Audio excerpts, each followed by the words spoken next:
What is the Mandela effect?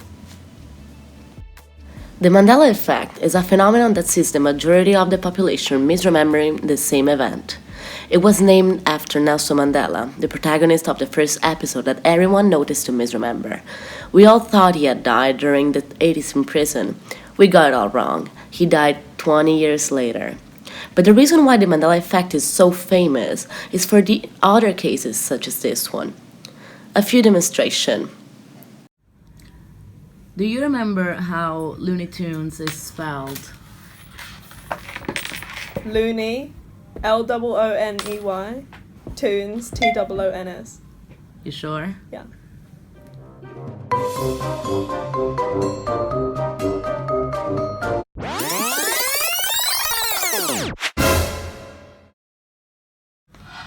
What does the queen say at the mirror in Snow White? Mirror, mirror on the wall. Are you sure? Yes.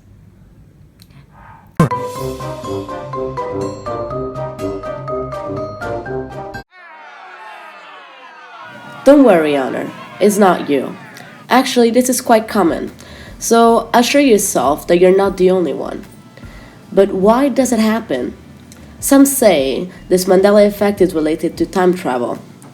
Nah. Alternate realities? Neither. False memory? Maybe.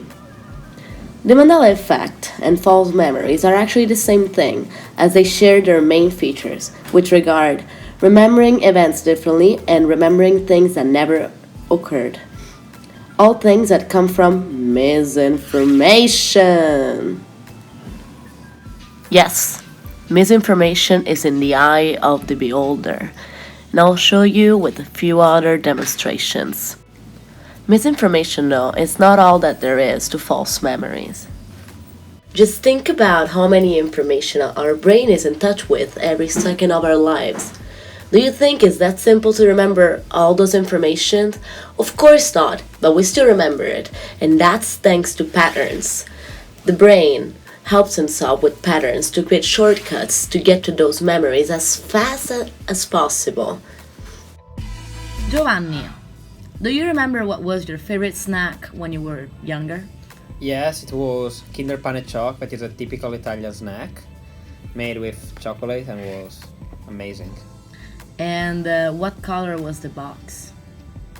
The box was, I think, was white, red, and blue with some stuff on it.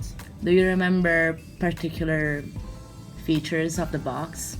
Yeah, it was like a big box. I think we're like inside 20 snacks with a face of a kid on the box. Oh, Giovanni, how could you betray your favorite snack? Like you see, this is false memory. We didn't ask Giovanni to describe something that's not familiar to him. Actually, this is his favorite snack, so it's quite familiar to him. But what happened? When we asked him to describe the box, his brain gathered the quickest information he had with regard to it and mixed them together to form the memory we asked him to remember. I still don't convince you? Well, here are other demonstrations. Giovanni, has it ever happened to you to misremember something? Yeah, it happened when I visit Rome like the 6th, and I come back to visit Rome when I was 13. And when I arrived to Rome, I thought everything was big, but there was not like building and something like that. So it was completely different from what I expected at the beginning. Mariano, has it ever happened to you to misremember something? Yes, I actually remember a story when I was 8 years old. I went to a theme park with my family and I got into a ride. And after that, I came back like 4 years ago that I wasn't that little and that ride didn't seem as scary as it was the first time. All these brain connections help us remember what we have to do and how to do it. Can you believe it how much they do for us? So please, allow your brain to fail sometimes and learn how to convince yourself of the truth without giving it another nature.